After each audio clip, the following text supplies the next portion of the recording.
Chapter start कर रहे हैं, चैप्टर नंबर 5 अकाउंटिंग इक्वेशन। ध्यान से सुन लीजिए बोर्ड पर। Sir equation word in mathematics में ये समझाती है कि दो चीजों को इक्वेट करना, उसे इक्वेशन कहते हैं। तो इक्वेट करना मतलब इक्वल प्रूव करना। दो चीजों को इक्वल कैसे प्रूव करते हैं सर? एक लेफ्ट हैंड साइड में चीज होती है, एक राइट हैंड साइड में चीज होती है, जिसे शॉर्ट में LHS RHS कहते हैं। तो ये दोनों इक्वल, अकाउंट में कोई इक्वेशन दी होती है तो ये प्रेज्यूम करके चलना दोनों की कोई सिचुएशन इक्वल, तभी हम किसी चीज की वैल्यू निकाल लेते हैं, x की वैल्यू निकाल लेते हैं या y की वैल्यू निकाल लेते हैं। तो पूरी अकाउंट्स के अंदर सिर्फ एक ही इक्वेशन है जो हम अभी बोर्ड पे समझने वाले हैं। और होगा क्या, हमें तरह तरह की सिचुएशन दी जाएगी और हमारा काम होगा ये प्रूव करना कि कैसी भी सिचुएशन आ जाए हमारी इक्वेशन सेटिस्फाई होती है। हमने अकाउंट्स में ऐसी इक्वेशन बना रखी है, ऐसी सिचुएशन है कि कोई भी ट्रांजैक्शन आ, जैसा 3 लाख का मान लिया, 1.5 लाख में बेचा, 10,000 का सामान लिया, 12,000 में बेचा, 4,000 आगे बाकी के रह गए, जैसे मर्जी ट्रांजैक्शन तोड़ मोड़ लो, हमारी इक्वेशन हर एक केस में सेटिस्फाई रहेगी। तो ये प्रूव करने वाला काम है ये हमारा। बुक में काफी क्वेश्चन दे रखे हैं आपके DS अग्रवाल के बुक में, DK अग्रवाल के बुक में। मैंने एक पेज में सारे क्वेश्चन लिख रखे हैं, सारे निचोड़ निकाल रखा है। ये एक पेज के सारे क्वेश्चन कर लेंगे तो आपका पूरा चैप्टर, पूरी बुक होगी। घर जाकर के आप अपनी बुक से, चाहे DS अग्रवाल हो, चाहे DK अग्रवाल, चाहे NCERT हो, उसकी प्रैक्टिस करेंगे आप, सारे के सारे क्वेश्चन हो जाएंगे आपसे। क्लास में भी वाला एक पेज करने वाला है। पहले चर्चा करते हैं इक्वेशन है क्या।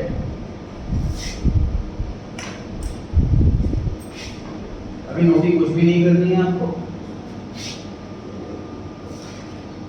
Assets equal to liabilities plus capital. Sir हमारे अकाउंट्स में ये इक्वेशन है और इकलौती यही इक्वेशन है 11 से लेकर CF आने तक, कोई दूसरी इक्वेशन आने वाली नहीं। और हमारे अकाउंट्स के रूल कुछ ऐसे बने हुए हैं कि हमेशा सेटिस्फाई होगी एसेट बराबर लायबिलिटी प्लस कैपिटल। ये जो कैपिटल है सर, ये ओनर का लगाया हुआ पैसा है। ये जो लायबिलिटी है सर, ये कर्जा लिया हो, जैसे कि लोन लिया हो, जिससे हम लोन लेते हैं उससे बदले में क्या देते हैं? इंटरेस्ट देते हैं। जिससे हम कैपिटल लेते हैं उसे बदले में क्या देते हैं? प्रॉफिट देते हैं। लॉस हो तो ले भी लेते हैं। मतलब सिंपल सी बात सर, मेरे अकाउंट में 10 लाख रुपए पड़े होंगे, अगर उस पर इंटरेस्ट बनेगा तो बैंक वाला मेरे 10 लाख को बढ़ा देगा। मैं मुझे इंटरेस्ट कैश दे तो आएगा नहीं घर पे, मेरे अकाउंट बैलेंस ही बढ़ाएगा। ठीक बात है। तो मेरे अकाउंट में अगर 4 चीजें लगाने हो तो मेरा बैलेंस घटा के देगा, बैंक वाला ऐसे ही करेगा। ठीक बात है। तो अकाउंटेंट भी ऐसे ही करते हैं सर। समझ लो ओनर ने हमारे बैंक में पैसा जमा कर रखा है, प्रॉफिट को आप बढ़ा देंगे, चार्जेस और एक्सपेंस को लॉस में घटा देंगे। इस कैपिटल में क्या करना है सर? हमें रेवेन्यू वाली आइटम प्लस करनी, एक्सपेंस वाली आइटम माइनस करनी। वो सर कैपिटल में है, वो कैपिटल में है, रेवेन्यू और एक्सपेंस। रेवेन्यू और एक्सपेंस बोल रहे हैं, क्योंकि ओनर का ही प्रॉफिट होता है और ओनर का ही लॉस होता है। लायबिलिटीज, कर्जे, कोई ट्रांजैक्शन आपको लग रहा है कि मेरा कर्जा बढ़ रहा है, जोड़ दो यहाँ पर। लग रहा है कर्जा कम हो रहा है, माइनस कर दो।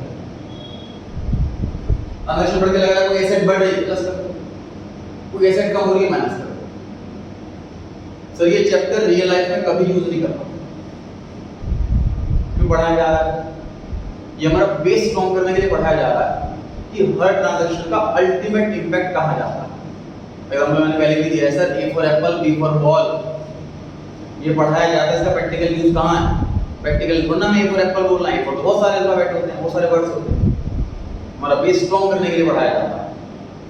तो ऐसी बहुत सारी चीजें होती हैं तो बेस स्ट्रॉन्ग में पढ़ाई जाती है, प्रैक्टिकल यूज नहीं।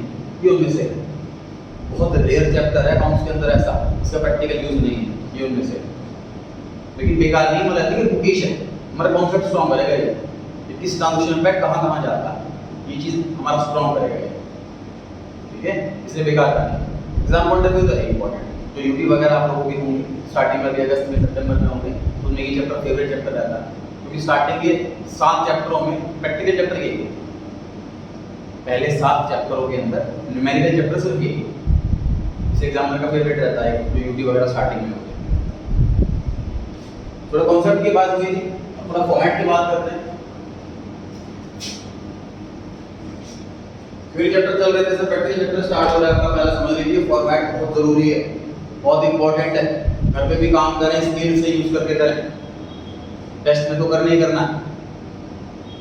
सर अकाउंट्स सिंपल सी बात, फिर भी बताई थी मैंने बात कि सर हम घर पे रहते हैं तो जैसे मर्जी कपड़े पहन लिए, पुराने भी पहन लिए, बिना प्रेस करे भी पहन लिए, क्योंकि कोई देख नहीं रहा। लेकिन जब हम पार्टी में जाते हैं तो सर दस के जाते हैं, क्योंकि सबने देखना, हमारे जो अकाउंट्स बना रहे हैं वो सबने देखना, उससे ज़्यादा जाओ होना चाहिए। इन्वेस्टर्स ने देखना, टैक्स पेयर ने देखना, गवर्नमेंट ने देखना, इसलिए प्रेजेंटेशन इंपॉर्टेंट होती है। प्रेजेंटेशन के मार्क्स काटे जाते हैं। अब ऑनेस्टली स्पीकिंग जब मैं टेस्ट चेक करता हूँ, जो बच्चे ना लाए लेकिन 10 में से 4-5 याद है, उनके मैं ज़्यादा नहीं काटता मार्क्स कमेंट, क्योंकि बिल्कुल ही खत्म हो जाएंगे मार्क्स। लेकिन जिनके 80+ वाले के बच्चे हैं, उनके मुझे मार्क्स काटने का बहाना चाहिए होगा, मुझे मौका चाहिए उन्होंने कहा कि कहाँ मार्क्स काटने का मुझे मौका मिल जाए बच्चे का, और मैं से परफेक्ट हो गई।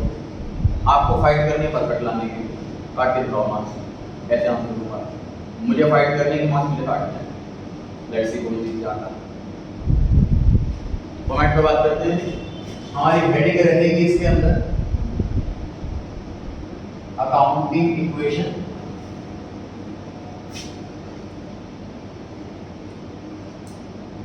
जो दूसरी लाइन ड्रॉ कर रहा हूं मैं ये वाली, ये 2 लाइन के गैप में डालनी है, ठीक। पहला कॉलम सीरियल नंबर, दूसरा कॉलम ट्रांजैक्शन, टोटल 3 कॉलम। पहला कॉलम सीरियल नंबर, दूसरा कॉलम ट्रांजैक्शन, तीसरा कॉलम हमें बनाने वाला है।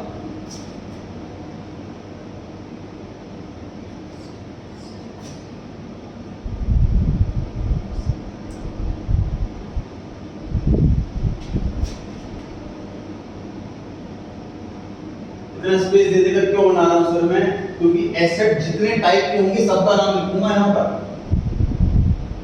कैश, बैंक, स्टॉक, डेटर वगैरह वगैरह। लायबिलिटी में स्पेस की छोड़ा, लायबिलिटी की जितने टाइप की होगी सबका नाम लिखूंगा। कैपिटल में टाइप नहीं होते, इसलिए वो सिंगल अकेला आराम से छोटा स्पेस लेके बैठा हुआ, ठीक है। तो आप अपने पेज पर स्पेस भी इसी अकॉर्डिंग दीजिएगा, जिस हिसाब से मैंने दिया है। फॉन्ट बना सकते हैं आप।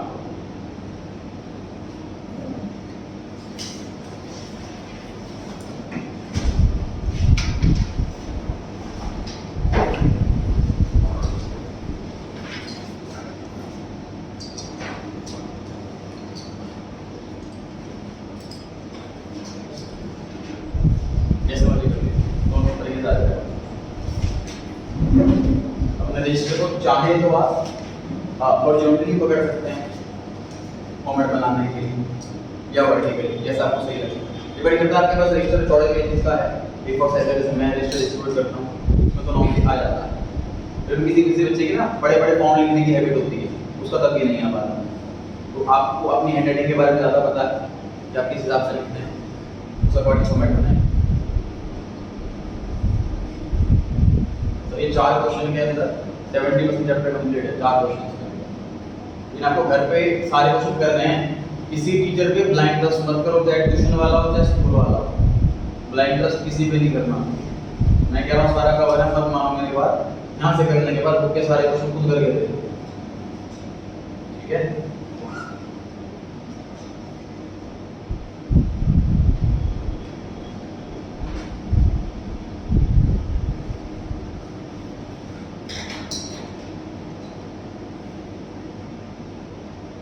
रीड कर रहा हूँ क्वेश्चन में, पेज नंबर 28,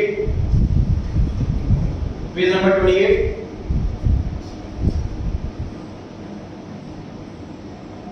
क्वेश्चन में लिखा है what will be the effect of the following on accounting equation. तो सर ये अकाउंटिंग इक्वेशन, ये 2 वर्ड हैं जिससे हमें पता लगेगा कि क्वेश्चन इस चैप्टर में से आया, ठीक है। पहला, Ed you started business with cash 18,000। Ed you started business with cash 18,000। Sir अब क्या है ये, इस जो लाइन हमने पढ़ी है इसको बोलते हैं ट्रांजैक्शन। ट्रांजैक्शन मतलब लेन देन। मैं कंपनी में बैठा हूँ, अकाउंटेंट की जॉब कर रहा हूँ, तो हमारी कंपनी में बहुत सारे लेन देन हो रहे हैं, सामान खरीद रहे हैं, बेच रहे हैं, सैलरी पे कर रहे हैं वगैरह वगैरह, बहुत सारे लेन देन हो रहे हैं। तो कोई भी लेन देन ऐसे हुआ, उसमें से मुझे अपने अकाउंट के वर्ड ढूंढने हैं कि जो लेन देन हुआ है इसकी वजह से मैंने जो रजिस्टर रखे हैं बहुत सारे, उसमें कौन सा अकाउंट बढ़ जाएगा, कौन सा अकाउंट कम हो जाएगा, मुझे ये दिमाग रखना अकाउंट। तो सर ट्रांजैक्शन पढ़ के पता लग रहा है कि एडयू हमारे प्रोप्राइटर का नाम, एडयू में स्टार्ट करा है पैसा लगाकर और हम तो अकाउंटेंट की जॉब कर रहे हैं, तो जो पैसा लगाकर स्टार्ट करता है वो तो प्रोप्राइटर होता है। हमारे पूरी 11th में सिर्फ प्रोप्राइटरशिप है, पूरी 11th में ना पार्टनरशिप है ना कंपनी अकाउंट बिजनेस स्टडीज में सब कुछ। तो सर एडयू ने बिजनेस स्टार्ट करा पैसा लगा करके, मैं सीरियल नंबर का 1 लिखने वाला हूं। उसके बाद ट्रांजैक्शन में हम अपनी लैंग्वेज में क्वेश्चन को नरेट करते हैं, मतलब इसमें ट्रांजैक्शन वाले के अंदर हमें क्वेश्चन को अपनी लैंग्वेज में लिखते, पता क्या होता है। जैसे मेरे को बॉस ने बताया कि मैं शाम के पास गया था सामान लेने के लिए, 3 सामान तो मिले नहीं, 2 मिले हैं, उसने इतना महंगा लगा दिया, कितने का लेकर गया, उसने बहुत सारी इंफॉर्मेशन दे दी मेरे को। अब मैं ये सारी वर्ड तो लिखूंगा नहीं, मुझे यहाँ पर कुछ ऐसा लिखना है कि मैं फ्यूचर में जब भी अगर 3 महीने बाद भी वाला पेज खोलूं मुझे पता लग जाए कि हुआ क्या। यहाँ पर ये लिखना होगा शॉर्ट, ठीक। अभी तो प्रैक्टिकल लाइफ की बात रही, एग्जाम की बात रही, क्वेश्चन को शॉर्ट में लिखो। जैसे लिखा है एडयू स्टार्ट बिजनेस विद कैश, मैं यहाँ पे लिख रहा हूँ स्टार्टेड। होता कोई बच्चा लिखे एडयू स्टार्टेड बिजनेस, होता है कोई लिखे स्टार्टेड बिजनेस विद कैश, होता है कोई लिख दे स्टार्टेड की जगह कमेंस बिजनेस विद कैश, सब कुछ ओके। इस वाले कॉलम के कभी आपके मार्क्स नहीं कटेंगे, ब्लैंक छोड़ तो कटेंगे। मतलब लिखना है वर्डिंग, अगर आपने 2-3 एक्स्ट्रा या कम लिख दिए तो चल जाएगा। और कभी भी कंफ्यूजन हो, ये समझ नहीं आ रहा था क्या लिखना है, क्वेश्चन कॉपी पेस्ट कर दो, जो क्वेश्चन में लिखा है एज इट इज वही लिख दो, खत्म काम, सबसे इजी तरीका।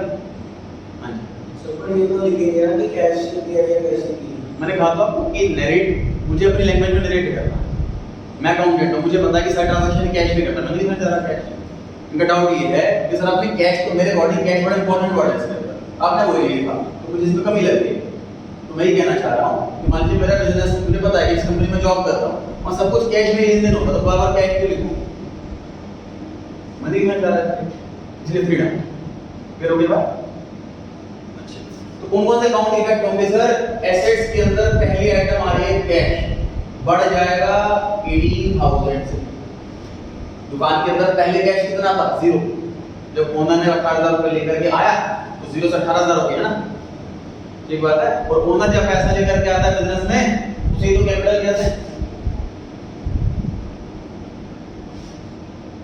जब ओनर बिजनेस में पैसा लेकर के आता है उसे कैपिटल कहते हैं। देख लीजिए दोनों साइड इक्वल आ रही है कि नहीं आ रही। तो सर ये यहाँ पर तो वहाँ पर दोनों जगह प्लस होगा। हाँ जी, कैश में प्लस होगा, कैपिटल में प्लस होगा।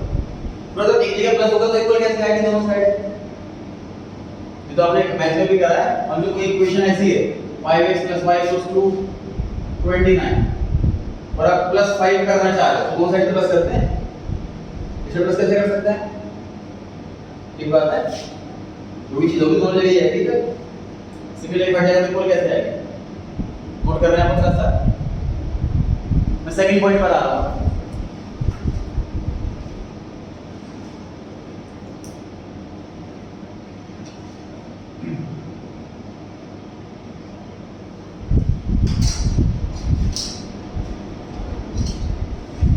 पॉइंट नंबर 2 में लिखा है परचेज करे हैं गुड्स, ध्यान से पढ़िए। पॉइंट नंबर 2 में लिखा है परचेज करे हैं गुड्स 7,000 रुपए।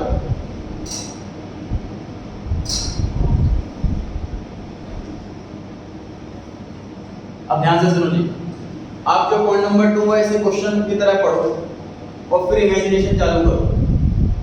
क्वेश्चन पढ़ लो फटाफट से, पढ़ लिया? ध्यान से सुनना। पॉइंट नंबर 2 बता रहा हूं प्रैक्टिकली क्या हुआ होगा, इमेजिनेशन चालू करें। मेरा बॉस कह रहा है कि मैं सप्लायर के पास सामान लेने के लिए गया, सारा सामान पैक करवा लिया, टोटल 7,000 रुपीस का हो गया।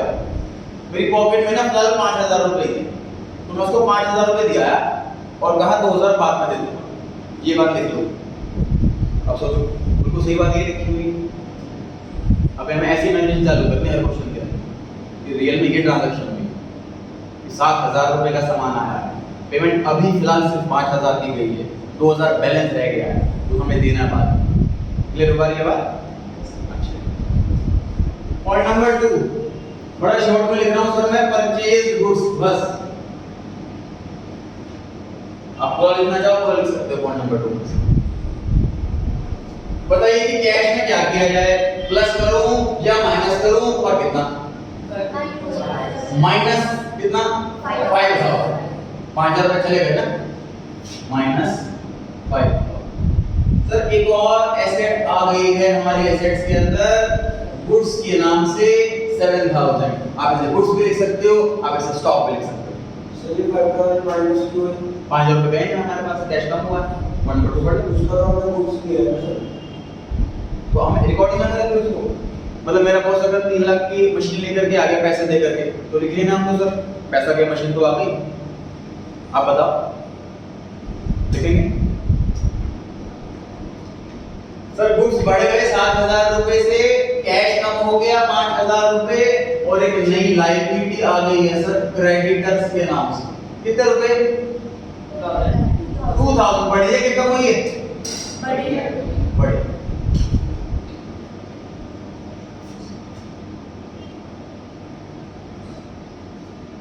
सर हमारे अकाउंट्स में माइनस वाली चीज को माइनस ना करके ब्रैकेट में दिखाते हैं, ये हमारे प्रेजेंटेशन का तरीका है।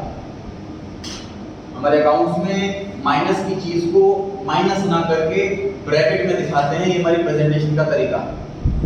11 से लेके सी फाइनल तक यही तरीका है।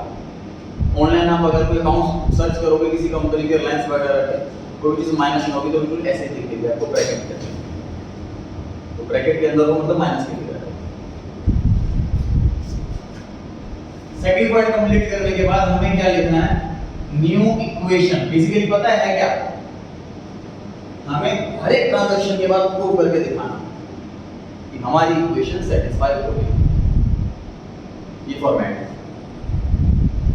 न्यू इक्वेशन बताइए कैश की क्या पोजीशन आ गई है? प्लस के 13,000। गुड्स की क्या पोजीशन आ गई है? प्लस का 7,000। लायबिलिटीज की क्या पोजीशन है? 2,000। कैपिटल की क्या पोजीशन है? 18,000। टैली हो रहा है कि नहीं हो रहा है बताइए फटाफट से। दोनों साइड इक्वल है कि नहीं? ये हमें हर एक ट्रांजैक्शन के बाद न्यू इक्वेशन निकालनी है। मतलब क्वेश्चन के अंदर अगर 10 ट्रांजैक्शन है तो आपको 9 बार न्यू इक्वेशन निकालनी है। तो एक बार कम क्यों? क्योंकि फर्स्ट वाले के बाद तो इक्वेशन वही हो जाएगी ना। मतलब फर्स्ट वाले के बाद न्यू इक्वेशन निकालते हैं क्योंकि वही हो जाएगी। सेकंड वाले के बाद से हमेशा निकालेंगे। क्वेश्चन के अंदर अगर 20 ट्रांजैक्शन होंगी तो 19 बार न्यू इक्वेशन निकालना। ठीक है? थर्ड बार आ जाएगी। Sold goods for cash 4,000 costing 2,400। मेरा बॉस कह रहा है कि 2400 रुपए वाला सामान मैंने 4,000 में बेच दिया, मतलब 1600 का प्रॉफिट। सही? तो क्वेश्चन में ये बताया नहीं है कि उधार में बेचा है कि कैश में बेचा है, कहीं मेंशन नहीं है। क्या करें सोचो। उधार माने कि कैश माने? तो इस पॉइंट को भी छोड़ते हैं, जितना पॉइंट में पता उतना कर लेते हैं। Third point sold goods. मुझे बताइए गुड्स में प्लस करूं कि माइनस?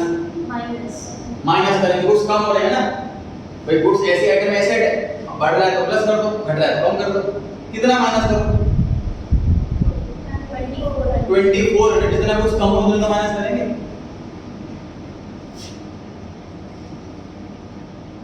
प्रॉफिट है कि लॉस?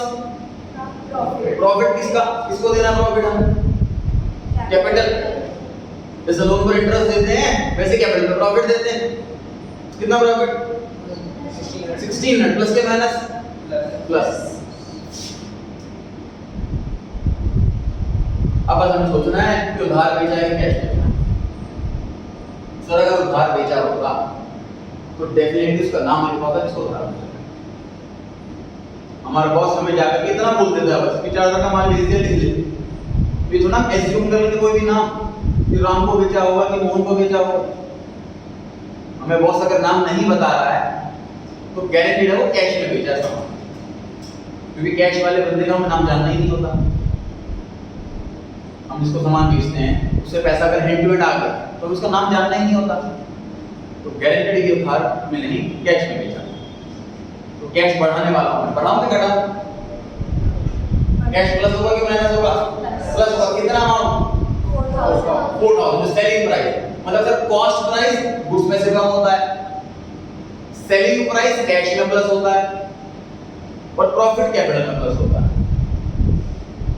कोई डीप लॉजिक थोड़ी ना इसके पीछे, बहुत बेसिक सी बात है। तो जैसे स्टॉक कम हो रहा है तो कॉस्ट ही तो कम होगा, जितना का माल गया वही घटाएंगे, और कैश में तो सेलिंग प्राइस ही आएगा, कस्टमर से पैसा आ रहा है, चलिए कस्टमर 2400 रुपए कॉस्ट देगा हमको, कस्टमर सेलिंग प्राइस देगा। फिर से निकालिए न्यू इक्वेशन, बिना बोर्ड पे देखे खुद से करें। न्यू इक्वेशन निकालिए बिना बोर्ड पर देखे खुद से करें।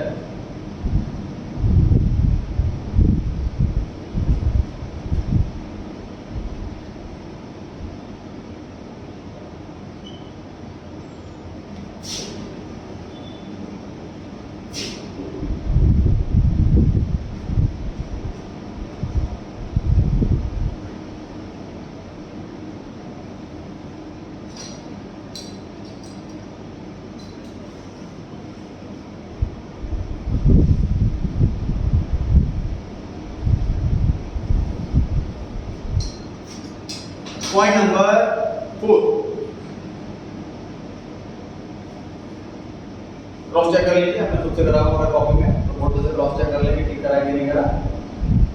बच्चे जनरली एग्जाम में क्या करते हैं सुन लीजिए गलती, न्यू इक्वेशन लिख लेते हैं, प्लस माइनस कर लेते हैं, उसके बाद अगले ट्रांजैक्शन पे आ जाते हैं बिना टोटल चेक करे। हमें क्या करना है, न्यू इक्वेशन में टोटल चेक करना है, टोटल कितना आ रहा है 21,600, यहाँ पे कितना आ रहा है सेम आ रहा है। अब सुन लीजिए एग्जाम में क्या गड़बड़ होती है, बच्चा पहुंच जाता है 10th वाली ट्रांजैक्शन पे, फिर इक्वेशन चेक करता है और वो इक्वल नहीं आ रही होती, वो ढूंढता पता नहीं कहाँ गलती हो गई, गलती मिलती है थर्ड या फोर्थ वाली में, पूरा आंसर काटना पड़ता है क्योंकि बहुत ओवरराइटिंग हो जाती है, कटिंग हो जाती है। तो देखो ना मालूम है यहाँ पर सपोज ये मैं गलत से लिख दूँ सपोज, उसके बाद वाली इक्वेशन गलत हो जाएगी, बाद वाली सारी गलत हो जाएगी, है ना। तो हमें क्या करना है, जब भी इक्वेशन निकाले तुरंत टोटल भी चेक करें, कुछ सेकंड आपके एक्स्ट्रा लगेंगे लेकिन कई मिनट्स आपके बता देंगे।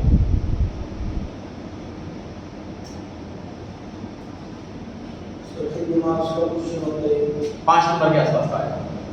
बाकी होता क्या जैसे यूटी है तो यूटी टीचर ने 10 नंबर का बनाया है कि 30 नंबर का बनाया है।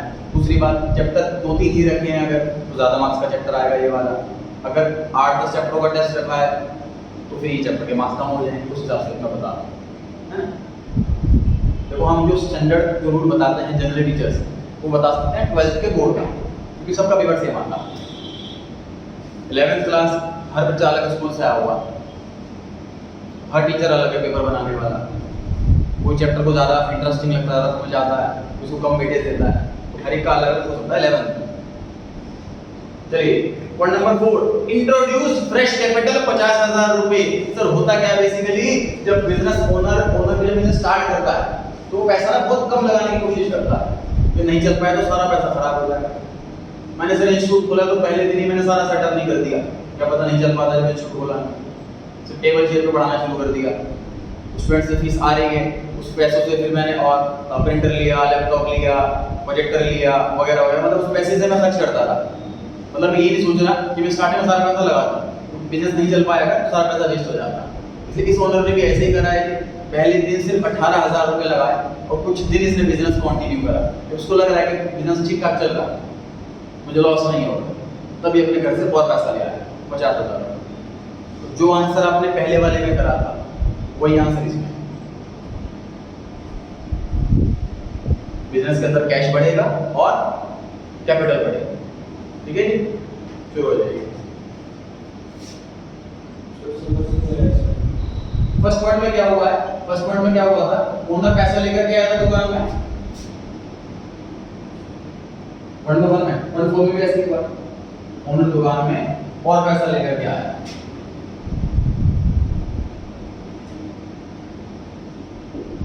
सर ट्रांजैक्शन में सिर्फ फ्रेश कैपिटल ले सकते हैं? हाँ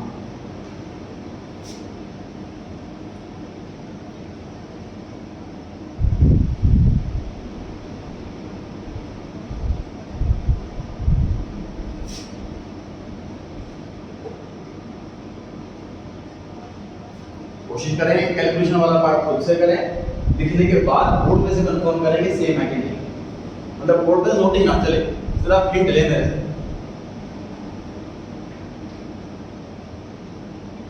बढ़ सकते हैं जी आगे। न्यू इक्वेशन निकाल लिया आप लोगों ने? मैं याद नाम दे रहा हूं तो भी ध्यान रखना है आपको, हर ट्रांजैक्शन के बाद न्यू इक्वेशन निकालना है। टोटल भी चेक करना है दोनों साइड में इक्वल आ रहा है कि नहीं आ रहा।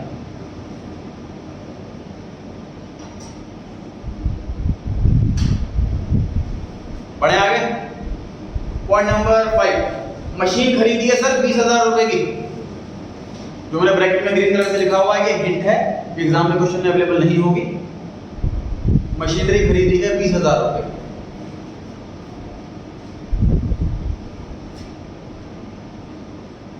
परचेज मशीन, बताइए कैश बढ़ेगा कि कम होगा? कम होगा। गुड्स में कोई चेंज नहीं, एक नई एसेट आ गई हमारे पास मशीनरी के नाम से। कोई लायबिलिटी में चेंज नहीं, कोई प्रॉफिट या लॉस नहीं हुआ, तो कैपिटल में कोई चेंज नहीं। सिंपल सी बात, कोई बोले बाइक खरीदेंगे सर तो दो काम हुए हैं, बाइक के नाम की एसेट बढ़ गई और कैश नाम की एसेट कम हो गई, बस नोट करें फटाफट से। इसके बाद इक्वेशन निकालें।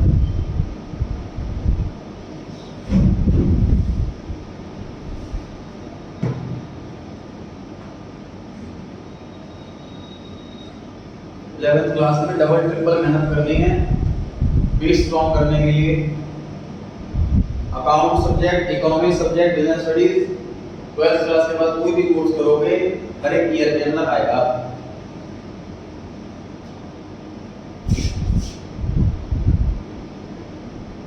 ये इक्वेशन बोर्ड पे से नोट नहीं करना आपको, खुद से सॉल्व करना है, बोर्ड पे से कंफर्म करना है।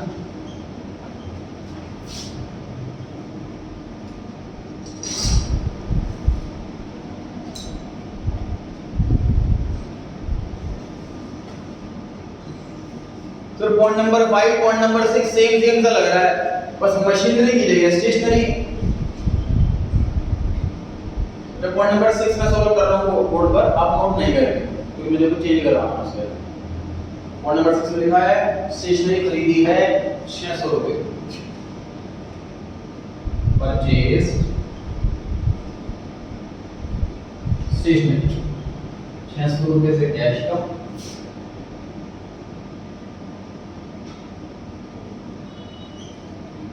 अब देखो मैंने ये आंसर बिल्कुल मशीन वाले जैसे आंसर की तरह करा।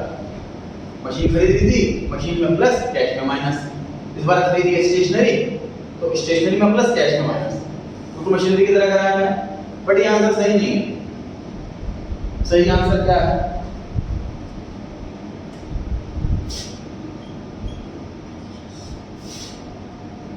देखिए लॉजिक देखिए क्या है। सर मशीनरी वाले केस में आपने एक नई एसेट बना दी मशीनरी के नाम से, लेकिन स्टेशनरी वाले में हमने ऐसा नहीं करा। हमने क्या करा, हमने इसको एक्सपेंस ट्रीट करते हुए कैपिटल में से माइनस करा। फर्क समझे कि सर हर एक चीज खरीदी हुई एसेट नहीं होती, एक्सपेंस भी होता है। एसेट और एक्सपेंस इस दोनों में सिमिलैरिटी क्या है? पेमेंट दोनों में होती है। डिफरेंस क्या है? ये एसेट इसकी लाइफ लॉन्ग टर्म की होती है। लॉन्ग टर्म से हमारा मतलब 12 महीने। जिस आइटम की लाइफ 12 महीने से ज्यादा हो हम उसे एसेट बुलाते हैं, उस कच्चे को, और जिसकी लाइफ 12 महीने से कम उसे एक्सपेंस ही बुलाते हैं। एसेट के लिए तो एसेट का कॉलम बनेगा, लेकिन एक्सपेंस के लिए कोई कॉलम नहीं बनेगा। एसेट एक्सपेंस तो खर्चा हो गया, लॉस हो गया, कैपिटल में से minus. Stationery is not an asset, it is an expense. तो आप आंसर देख सकते हो जी, एक्सपेंस का क्या आंसर हुआ है? कैश में से माइनस कैपिटल में। एक्सपेंस में तो हमें कैसे पता लगा एक्सपेंस है? क्वेश्चन में कहां लिखा है ब्रैकेट के अंदर कि एक्सपेंस ही होगा एग्जाम में? तो ये हमें ना खुद माइंड लगाना है कॉमर्स की तरह। स्टेशनरी में क्या आइटम हो सकती है? फोटोकॉपी के पेपर होंगे, पेन होगा, स्टेपलर होगा, पिन्स होंगी स्टेपलर की, ये तो आइटम होगी स्टेशनरी के अंदर। तो क्या इसकी लाइफ 12 महीने ज्यादा नहीं? हमें सर कोई प्रोप्राइटर आकर के बोलेगा नहीं बेटा इसकी लाइफ 13 महीने है, बेटा इसकी लाइफ 3 महीने है। हमें प्रोप्राइटर आकर के नहीं बोलेगा, हमें अकाउंटेंट को खुद अपना दिमाग लगाना है, इसीलिए एग्जाम में भी नहीं दिया होगा ये बात कि लाइफ के लिए समझो इस चीज को। जो जो प्रैक्टिकल लाइफ में हमें बताया जाएगा, जो फाइंड आउट करना हमारी ड्यूटी नहीं, वो हमें नहीं दिया जाएगा। अब एग्जाम में प्रैक्टिकल लाइफ में दिया जाएगा, वो एग्जाम में भी दिया जाएगा। जैसे मशीनरी कितने रुपए की खरीदी तो बिल में लिखा होगा, प्रैक्टिकल लाइफ में पता होगा, एग्जाम में भी पता होगा। तो क्वेश्चन ऐसा नहीं होगा इसमें लिखा हो मशीनरी परचेज करिए, अमाउंट निकालो कितने की खरीदी। और जो आइटम प्रैक्टिकल लाइफ में हमें नहीं बताया जाएगा, वो एग्जाम में भी नहीं बताया जाएगा किसी भी आइटम के लाइफ। ठीक है सर, एसेट तो है ना, आपका चीज तो आई है ना, इसे पेट मिला तो इसमें डिस्कशन कई बार हुआ है दोस्त, आप रिवाइज नहीं कर रहा था आपने शायद। पेट्रोल डलवाना और बाइक खरीदना ये दो अलग अलग बातें हैं। पेट्रोल डलवाना एक्सपेंस है। वैसे मटेरियलिटी कांसेप्ट नीचे आता है। हाँ जी, मटेरियलिटी कांसेप्ट नीचे आता है। नहीं मटेरियलिटी वाला कॉन्सेप्ट तो एसेट को भी एक्सपेंस बना देता है, छोटे अमाउंट वाले। मटेरियलिटी कॉन्सेप्ट तो डेसिमल को इग्नोर करने को बोल देता है। सर एक चीज है, उस पेट्रोल डलवा रहे हैं तो पेट्रोल भी तो आ रहा है हमारे पास, पेट्रोल भी एसेट होती है बताइए। तो 12 महीने से लाइफ कम है कि ज्यादा, इसलिए एक्सपेंस है। फिक्स एसेट नहीं है, नॉन करंट एसेट है सर, करंट एसेट नहीं, फिर एक्सपेंस क्या है? एक्सपेंस सर्विस रीमाइंड से मतलब गुड्स कभी एक्सपेंस नहीं होंगे, सर्विस एक्सपेंस हो, ऐसे डेफिनेशन है कि अगर टेंजिबल हो तो एसेट और इनटेंजिबल हो तो एक्सपेंस। बताइए।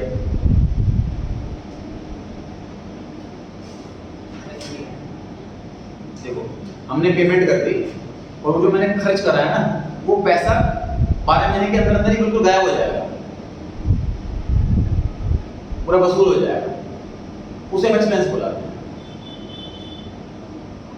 ठीक है, तो इसमें स्टेशनरी भी 12 महीने तक पूरा गायब हो जाएगा, खत्म हो जाएगा, इसलिए एक्सपेंस। चलिए नोटिंग करें, उसके बाद न्यू इक्वेशन निकालें।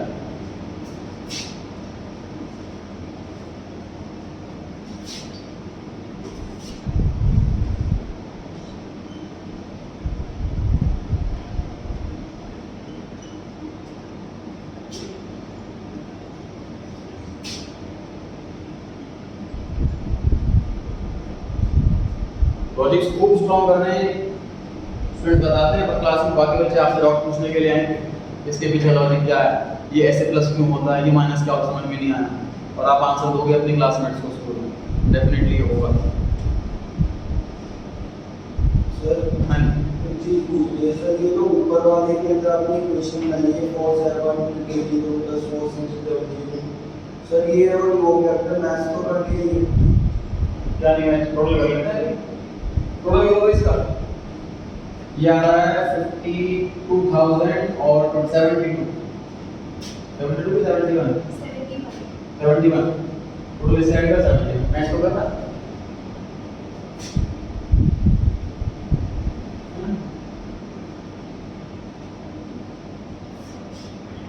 नेक्स्ट बढ़ते हैं आगे। Point number 7, amount withdrawn. Sir point number 1 में क्या हुआ था कि ओनर अपने घर से पैसा लेता 18,000 रुपए और दुकान में जाके रख देता। पॉइंट 1 में ऐसा हुआ।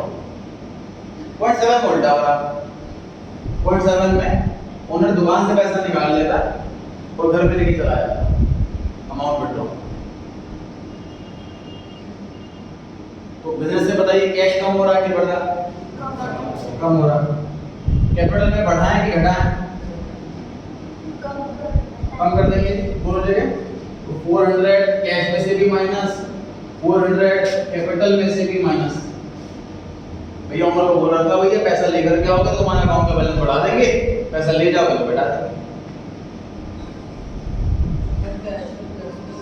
कैश बढ़ कैसे रहा है? दुकान में कैश बढ़ कैसे रहा है? दुकान में हम दुकान में बैठे हैं, हम घर पे नहीं बैठे। न्यू इक्वेशन निकालिए इसके बाद।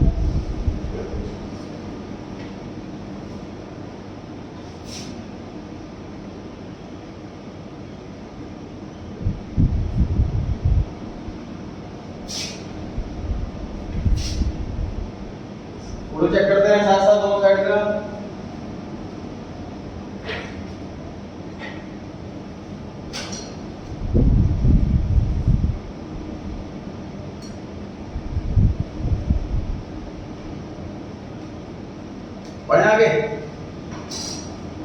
पॉइंट नंबर 8, पेड रेंट 6000 रुपए। इसका मतलब हमारी जो दुकान चल रही है, जिस कंपनी के अंदर अकाउंटेंट की जॉब कर रहे हैं हम, वो जगह रेंट पे ले रखी है और हम टेनेंट हैं, हर महीने रेंट देते हैं, हमारे लिए खर्चा एक्सपेंस। बताइए कैश में प्लस करें कि माइनस करें? और कहाँ इफेक्ट जाए इसका? कैपिटल, सारे एक्सपेंसेस कैपिटल में माइनस, सारे income capital. Same prepaid expenses में नहीं आएगा फिर कहाँ लिखा है एडवांस में दिया है? पॉइंट नंबर 8 पर है। सर, रेंट एडवांस भी आता है। तो एडवांस नहीं का फिर एडवांस भी मान लेंगे। सर, रेंट से एडवांस भी जाता है अकाउंट में। तो हमारी अकाउंट्स की भाषा में प्रीपेड वर्ड उसको बोलते हैं जब नेक्स्ट ईयर का एडवांस जाए। अगर हमने मई में जून का एडवांस दिया तो प्रीपेड के नाम से लिखते हैं। अगर मार्च में अप्रैल का दिया तो लिखते हैं, वो अगला साल हो गया अप्रैल। आई रिपीट, प्रीपेड किसे कहते हैं अकाउंट्स के अंदर?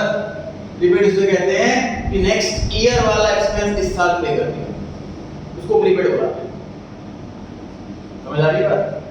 मतलब अगर अप्रैल में नया साल शुरू हुआ और मेरे बॉस ने अप्रैल में ही 12 महीने का रेंट दे दिया, तो रेंट लिखेंगे, प्रीपेड पे लिखेंगे, तो किसी साल का दिया। समझ आ रही है बात? ठीक है, बताइए जी मेरे को कैश कितना हो गया है? मेरे पास जगह खत्म हो गई, मैं यहाँ लिख रहा हूँ 40,000। 40,000 लिख दो कैश। हाँ, प्लस उसके बाद है गुड्स 4600, उसके बाद है मशीनरी, ये मैंने गलती कौन सा जाने लिखा ना, ये तो है ही मशीनरी 20,000, और इधर है क्रेडिटर्स 2,000, और प्लस है कैपिटल 62,600। आपको अपने पेज पे कंटिन्यू करना है, पता चलेगा किससे मैं यहाँ से कर रहा हूँ।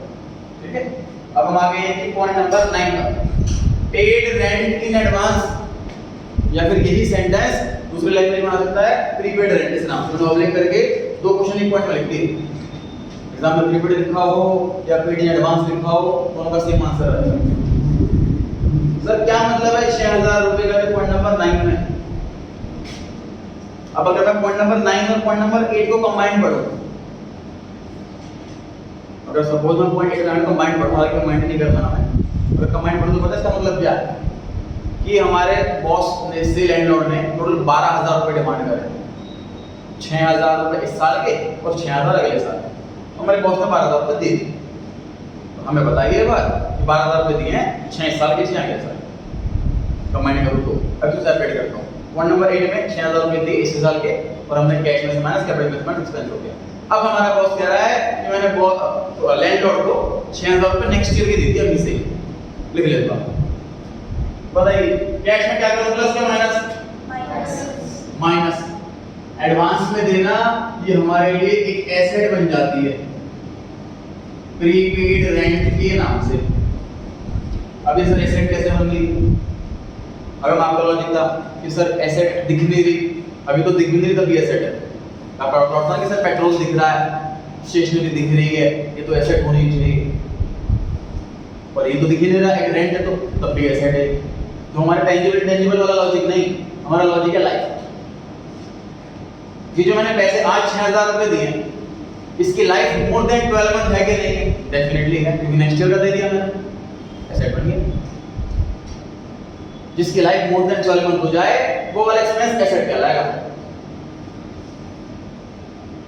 जिसकी लाइफ अप टू 12 मंथ है वो एक्सपेंस कहलाएगा। ये पहचान है। सर ऐसे तो कोई स्टेशनरी आ गया तो हम सीधा वो एसेट आ जाएगा। अब हम ना उसकी लाइफ चेक नहीं करेंगे। दूसरा मेटेरियल कॉन्सेप्ट में सिखाया है कि छोटी आइटम को एक्सपेंस ट्रीट कर सकते हैं इंस्टेड ऑफ एसेट। जैसे कि कैलकुलेटर, इसकी लाइफ मोर देन 12 मंथ होती है, लेकिन 200-300 रुपए की आइटम को अगर हम एसेट ट्रीट करते हैं तो उस पर आगे जाके हमें डेप्रिसिएशन भी कैलकुलेट करना पड़ेगा, कॉम्प्लिकेट हो जाएगा और हमारे लिए यूजफुल नहीं है, इसलिए इसको एक्सपेंस ट्रीट कर लेंगे। स्टेपलर की लाइफ जनरली 12 महीने ज़्यादा की होती है, इसको भी हम एक्सपेंस ट्रीट कर लेंगे। भाई देखो हम हर एक चीज़ के अंदर जा सकते हैं, जाएंगे ना अगर तो देखा जाएगा, मतलब मैंने पेन खरीदा 5 रुपए का और 31 मार्च तक आधी ही खत्म हुई तो 2.5 रुपए की एसेट बच गई। अगर हम इसको इतना डीपली रिकॉर्ड करेंगे, मेटेरियल में छूट दे रखी है, छोटे मोटे आइटम हो तो हम उसको एसेट ना मान करके एक्सपेंस मान लें, क्योंकि वो मैटर नहीं करता हमारे केस में। निकालें न्यू इक्वेशन, मेरे को बोलना ही पड़ता है, आप खुद से क्यों निकालते हो?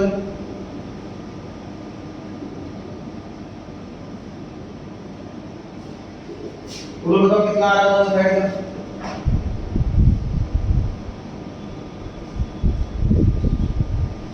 दोनों साइड का करो उसके बाद बोलना, नहीं साइड का करके बोल दो इतना आ रहा है। तो दोनों साइड का करो पहले अपनी कॉपी में और फिर देखो वही आ दोनों का सेम आ रहा है नहीं आ रहा।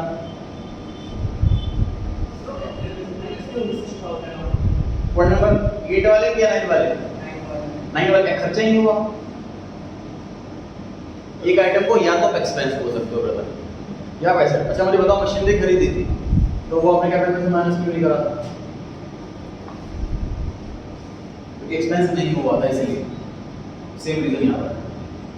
तो आइटम को या तो एसेट में कैटेगराइज करोगे या एक्सपेंस में, दोनों जगह तो नहीं कर सकते कैटेगराइज।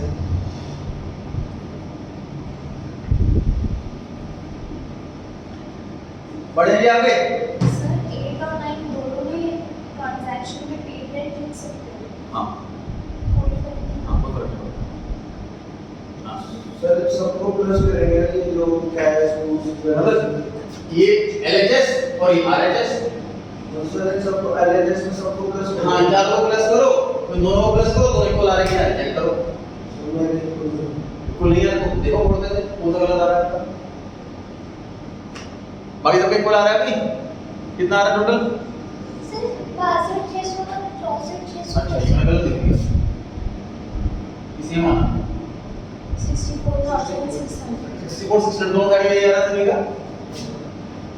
चलिए नेक्स्ट पॉइंट पर आ गए हैं, पॉइंट नंबर 9। फिर पॉइंट नंबर 10। अब ध्यान से देखो 8 9 कंबाइंड हो गए एक तरह से। पॉइंट नंबर 10 पढ़े ध्यान से, इमेजिनेशन चालू करें। क्या मेरा बॉस ने कहा? मेरे बॉस ने कहा है कि टोटल मैंने रेंट 6,000 रुपए दिया है, जिसमें से 2,000 रुपए इसी साल का है और 4,000 रुपए अगले साल का है। सर इसमें ये बात कहाँ लिखी है कि 2,000 रुपए इसी साल का है? नहीं लिखी है, लेकिन आप समझ नहीं सकते क्या? टोटल अगर 6 दिया है उसमें से एडवांस 4 है तो इसी साल का हुआ ना, सही बात है। कैश में प्लस करूं के माइनस? -4 के 6 के 2 6,000। तो टोटल पैसा तो 6,000 गया, ऑफिस से तो कैश 6,000 का होगा। प्रीपेड वाले में कितना लिखूं? 2 के 4 के 6 4,000। प्रीपेड 4,000। जो बाकी का 2,000 रुपए रेंट इसी साल का है वो एक्सपेंस है कि एसेट? एक्सपेंस। एक्सपेंस कैपिटल में से माइनस।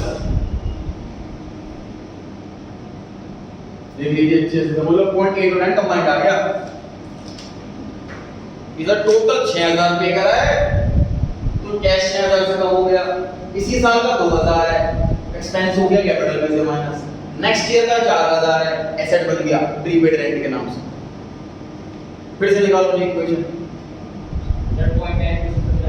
पॉइंट नंबर 10 में टोटल पे करा 6,000, कैश में से 6,000 माइनस 4,000 एडवांस है, प्रीपेड है। प्रीपेड वाले से और बढ़ गई, 2,000 इसी साल का होगा, खर्चा हो गया कैपिटल में चला गया।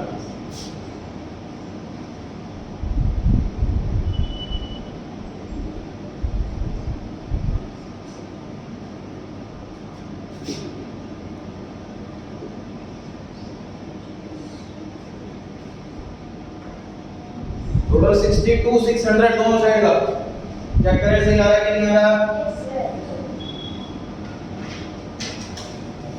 Next 11th point, rent due but not paid. या फिर सेम दूसरे लैंग्वेज में आ सकता है रेंट आउटस्टैंडिंग, दोनों का मतलब एक ही है। इसका मतलब क्या हुआ? मेरे बॉस क्या कह रहा है कि लैंडलॉर्ड रेंट लेने के लिए आया था लेकिन मेरे पास पैसे थे नहीं, मैंने उसका बाद में ले लिया, पेंडिंग रह गया रेंट पे करना। इस बात को लिखिए, नेक्स्ट बोला पेंडिंग रह गया, अभी तक पे नहीं हुआ है, तो इस बात को नोट करना है। 200 रुपए का रेंट देना था, इसी महीने का देना था, खर्चा हो गया हमारा, बट अब तक दिया नहीं। बताइए कैश में प्लस के माइनस? माइनस। कैश में कुछ भी नहीं होगा जब पैसे दिए ही नहीं है तो। सोचो, पर देने तो है एक्सपेंस तो आज ही कैश कम कर लें, जो 3 साल बाद तो जब आज ही कैश कम कर लें। कैश तो डेली बेस पे रिकॉर्ड होगा, कैश तो एक्चुअल बेस पे रिकॉर्ड होगा ना। जब मैं चेक से पैसे दूंगा तभी तो किताब में घटाऊंगा कैश कम हुआ है। मान लीजिए कस्टमर को सामान भेजा, वो कहता है कल पैसे दे जाऊंगा, तो आज ही कैश में जोड़ लूंगा, ये पैसे तो आएंगे। एक्सपेंस के अंदर तो माइनस करेंगे क्योंकि देखो आप फिर चीजें पता मिक्स करते हो, कैश और एक्सपेंस दोनों सेम चीज थोड़ी ना है कि एक्सपेंस हो गया तो कैश में भी घटा ही लो, क्या हो गया? कैश में एक्सपेंस नहीं आता भाई। कैश समझ लो एक काउंटर है गल्ला, इसमें कैश रखा हुआ और मैं उसके ऊपर रजिस्टर बैठ लेके बैठा हुआ, तो ये जितने गल्ले में होंगे पैसे उतने रजिस्टर में होने चाहिए। गड़बड़ हो गई तो आपके अकाउंट से आपकी सैलरी से काट लेंगे। रिलायंस रजिस्टर जो खड़ा होता है ना काउंटर पे बिल काटने के लिए पैसा ले लेंगे, अगर कैश कम हुआ उसकी सैलरी में से कटता है पैसा, वो ठीक से काउंट करता है, 2 बार काउंट करता है वो कैश। जब कंप्यूटर में आते हैं तो पहले अपने हर एक बंदे की अलग लॉगिन आईडी है, जितने भी मान लो 6 लोग बिल काटते हैं, लेकिन कंप्यूटर से 3 ही है, तो कभी कोई आया कभी कोई आया। जब वो आएगा तो पहले अपनी लॉगिन आईडी डालेगा उसके अंदर, उसके बाद ट्रांजैक्शन करना चालू करेगा। कभी कभी गड़बड़ हो पता लगा ना किसने गड़बड़ करी है, उसकी सैलरी से काटेंगे पैसे। तो हम ये कहते हैं कि सर पैसे देंगे तो आज ही कैश में से कम कर लें, जब शाम को जाएंगे तो हमें कैश में से रजिस्टर में से काउंट करना होगा कैश कितना, वो गल्ले में काउंट करना होगा कैश कितना, दोनों रुपया मैच करना चाहिए। अगर आज पैसा गया है तो आज लिखूंगा, आज पैसा आया तो आज लिखूंगा, तो आज पैसा गया नहीं। सभी बड़े एक्सपेंसेस का आपने कैपिटल मेंटेनेंस में भी करा। प्रीपेड एक्सपेंस होते ही नहीं, एसेट होते हैं। सर 4000 महीने से नहीं करा कैपिटल से। वही तो कह रहा हूँ, प्रीपेड एक्सपेंस होता ही नहीं, सर पे तो हो गए ना हमारे। तो फिर आप कैश और एक्सपेंस को मिक्स कर रहे हो एसेट को। मशीनरी खरीदी है, पैसे तो पे तो किया ही, पैसा तो गया ही, वो कैपिटल से माइनस क्यों नहीं करा?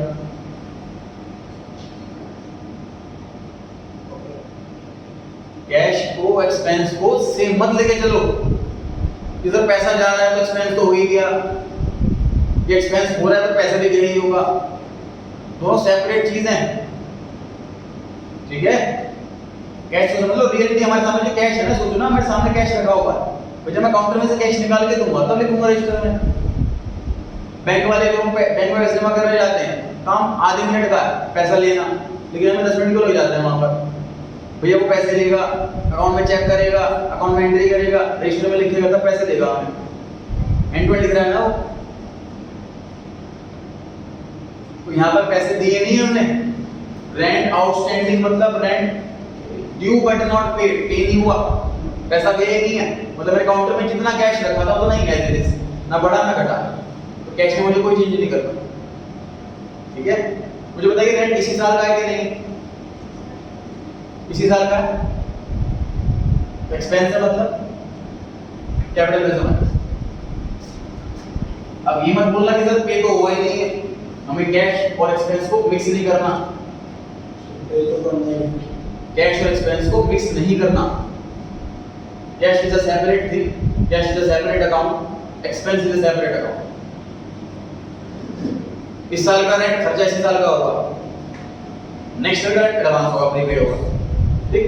अच्छा सर किसी को पैसे हमने देने हैं बट अभी तक दिए नहीं, कर्जा नहीं होगा क्या होगा? किसी के पैसे बनते हैं अभी देना, इसी साल देना, पैसे बनते हैं और हमने दिए नहीं, इसी को तो कर्जा कहते हैं। अब चाहे लोन की फॉर्म में हो चाहे पेमेंट पेंडिंग हो, इस फॉर्म में एक नई लायबिलिटी क्रिएट हो जाएगी सर, क्रेडिटर के बराबर प्लस आउटस्टैंडिंग रेंट 200 रुपये। नई लायबिलिटी क्रिएट आउटस्टैंडिंग रेंट के नाम से प्लस 200 रुपए और कैपिटल में माइनस 200 रुपए। कैपिटल में माइनस करने का लॉजिक एक्सपेंस है, लायबिलिटी में ऐड करने का लॉजिक सर हमने पेमेंट करनी थी लेकिन करी नहीं, पेंडिंग छोड़ दी किसी की पेमेंट में। फिर क्रेडिटर भी तो ऐसे ही है, गुड खरीद के लिया है, पैसे दिए नहीं, पेमेंट पेंडिंग रह गई, तो लायबिलिटी बोला ये कैसी लायबिलिटी? निकालें इनकी इक्वेशन सर, एसेट साइड तो बिल्कुल कॉपी पेस्ट ही हो जाएगी, यहाँ तो कोई चीज ही नहीं आ रहा। क्रेडिटर मत जोड़ देना, तीन दिन हो गए सेट भी, रेंट अलग है ना, और आउटस्टैंडिंग लायबिलिटी आउटस्टैंडिंग रेंट अलग है।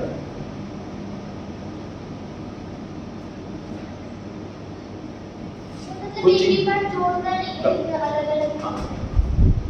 कुछ चीजें एक बार में क्लिक नहीं करती, तो आपका काम है घर जाके इस सारे क्वेश्चन को फिर से रिवाइज करना। प्रीपेड कहाँ हुआ, माइनस क्यों हुआ, आउटस्टैंडिंग कहाँ हुआ, क्यों हुआ, नहीं समझ आ रहा, फिर रिकॉर्डिंग चलाई, उसी टाइम पे आगे बढ़ा करके इसने आउटस्टैंडिंग वाले में क्या लॉजिक बताया था, प्रीपेड वाले में क्या लॉजिक बताया था, इस क्वेश्चन को टिप्स पे करके आना नेक्स्ट क्वेश्चन से पहले। फिर ऐसे ही हमेशा पूरी पूरी क्लियर ये बात ध्यान रखो। लास्ट ट्रांजैक्शन, लास्ट में लिखा हुआ है सर रेंट पे कर दिया 1000 और पेंडिंग छोड़ दिया 200, इसका मतलब टोटल रेंट कितना, 1200। लास्ट में से क्या पता लग रहा है कि मेरा बॉस कह रहा है कि लैंडलॉर्ड रेंट लेने के लिए आया था 1200 रुपए, मेरी जेब में सिर्फ 1000 रुपए थे उस टाइम पे, मैंने उसको 1000 रुपए दे दिए और कहा 200 रुपए बाद में दे दूंगा।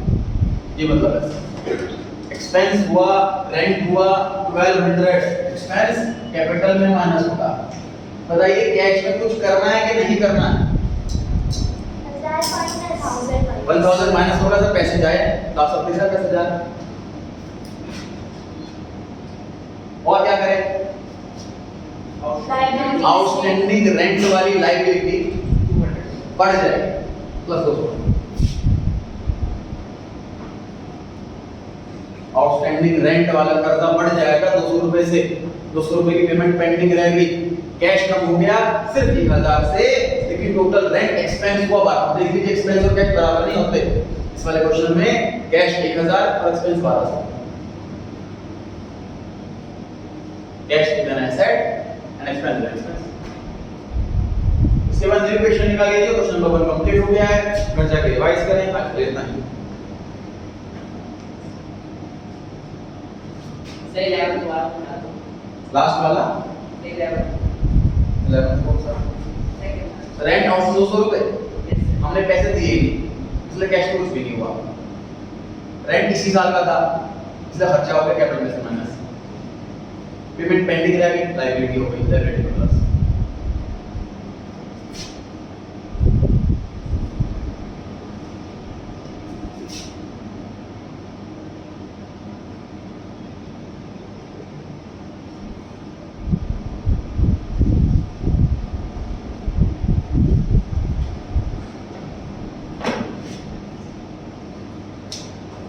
बच्चा के रिवाइज करें। क्वेश्चन नंबर 2 के लिए पहले से फॉर्मेट बना करके आए अगली क्लास में। स्टार्टिंग की 2-3 ट्रांजैक्शन इजी हैं, खुद से भी ट्राई करके आ सकते हैं आप।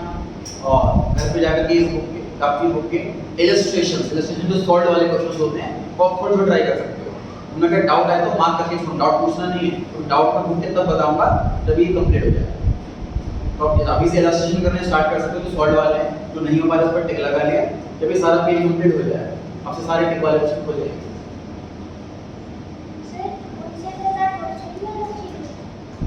अच्छा, उसी में कर दी मैंने 200 रुपए आएगा। सर अगर 6000 हमने रेंट पे किया तो रेंट से माइनस होगा? बिल्कुल।